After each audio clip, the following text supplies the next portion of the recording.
අම්බෝ පුළුවන් ඊයේ ඉඳන් මගේ යාළුවෝයි ළමයිනුයි මැසේජ් දානවා ට්‍රම්ප් විසින් අපිට ගහපු බද්දෙන් බේරෙන්නේ කොහොමද කියලා. ක්‍රම තුනක් කියන්න.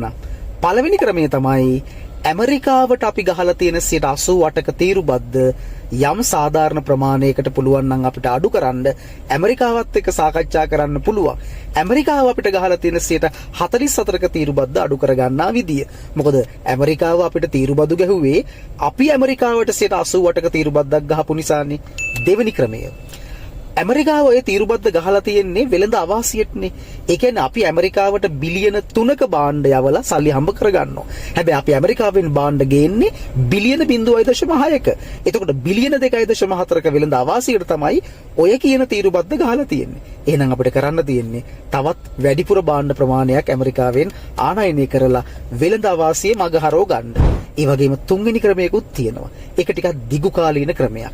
ඔය ඇමරිකාව මත දැන් ඇමරිකාවෙන් අපි භාණ්ඩ අපනයන ආදායමක් උපය ගන්නවා සම්පූර්ණ අපනයන ආදායමෙන් 25ක් විතර.